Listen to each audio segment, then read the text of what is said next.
one of my favorite poems from a man who has influenced my life in a very big way, who lived back in the 13th century, named Mevlana Jalaluddin Rumi, was asked the question in this poem, where is he?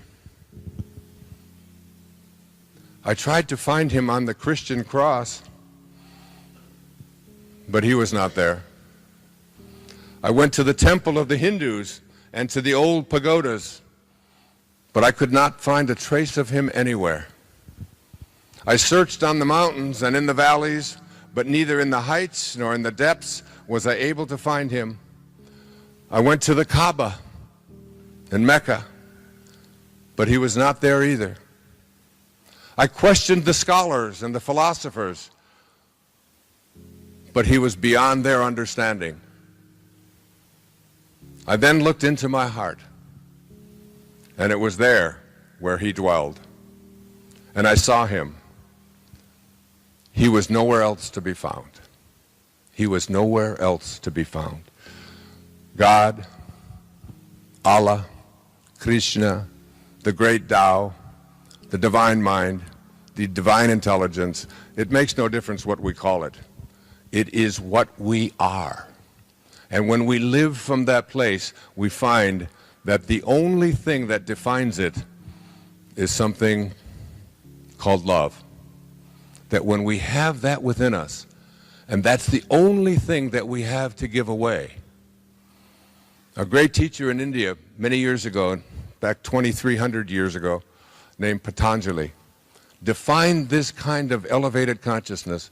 He said, when you are steadfast, and this is what I encourage for you, and this is the ladder that I have been climbing since I was a little boy in an orphanage, all the way up through all the writing that I have done and the raising of children, and here I am now at the age of 72, and got to the top of this ladder that was placed before me, that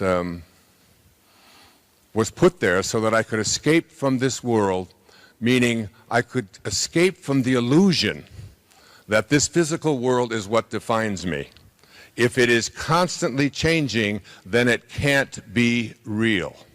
It can't be. Because the minute that you say, that's real, and then you look at it and it's different, what is that? Is the 20-year-old body that I was in real, if it doesn't exist anymore? The invisibleness, the formlessness, the boundarylessness of who I am is what is real.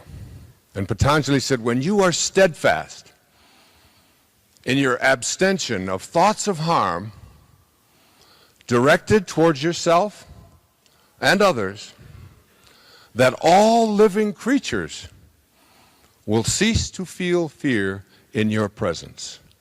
You can have that kind of elevated consciousness when you shift from the ego, whose mantra is, what's in it for me? How much can I get? How much can I make? How good am I going to look? How much power am I going to have? To the place when you get up higher and higher on that ladder, where the internal mantra says, how may I serve? How may I serve? How may I reach out and do something profound and beautiful for those around me? You are all the beneficiaries of a prophet named Sheikh Zayed, a prophet who had within him that kind of awareness that I am not going to take the idea that I am better, bigger, stronger, more powerful because I have more. I'm going to take what has been given to me and I'm going to extend it to all of those around me. And as we begin to think in these ways, live from this level of consciousness, we shift and we find, as this final poem demonstrates. I am a poet. I write a lot of poetry. I've written a lot of poetry, studied it, taught it at the university. I always thought you would come to me in the shape of a beautiful lover. I never dreamed you would steal my heart with no shape at all. I always pretended I needed arms to hold me and lips to kiss away my pain. Yet I find fulfillment in the embrace of empty space. I always wished you would speak to me with words of tender sweetness, but I know you whisper silently of your unending love.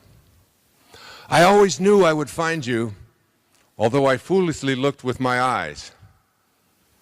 You were here with me all along, hiding just outside and out of sight of my heart.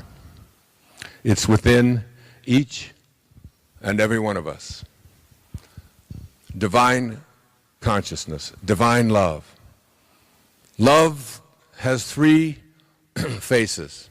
Human love is a love that changes and a love that varies. I love you a lot because you're so nice to me, but you weren't so nice to me now, and you forgot to do this, and you didn't do that, so I don't love you as much. And it varies. Sometimes I love you, and sometimes I don't love you very much at all. That's what we call human love.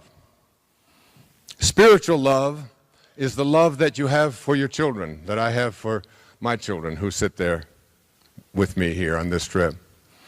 It's a love that never changes. It doesn't matter what they do. It doesn't matter how bad they are. It doesn't matter whether they please me or don't please me. My love for them is infinite. But it varies. It's stronger sometimes and not as strong as others. The love I'm asking you to consider is a love called divine love. And divine love is a love that never changes and never varies. It's a love that is just like the juice inside of that orange. No matter how you squeeze it, it makes no difference. The only thing that comes out is what's inside. And this interior part of you that we call the soul or the spirit, the way it is defined is that it is infinite. And infinite means it doesn't stop and it doesn't begin. It's birthless, it's deathless, and it's changeless. And it's who you are. Looking out in this illusion called your body, which an hour from now will be a different body. So which one is real? Your soul only wants to expand. Before I had children, I had 8 theories about how to raise children. Now I have 8 children and no theories. But one of the things I know for sure about raising children is that nobody likes being told what to do because it's an insult to their soul. Their soul does not want to be compartmentalized. It does not want to be put into a box. It does not want to be told what its limitations are.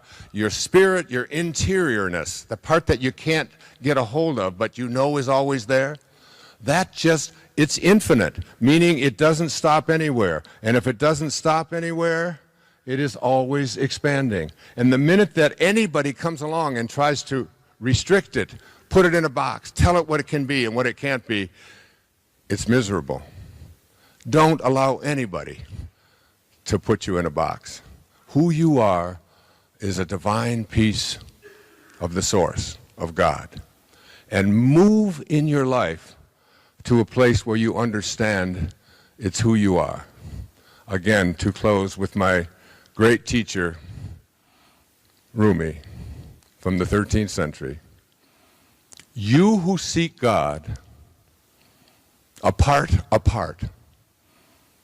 that which you seek, thou art. Thou art. If you want to seek the beloved's face, polish the mirror and gaze into that space. Because in every moment of your life and mine, we have this choice. You can either be a host to God or a hostage to your ego. It's up to you. God bless you.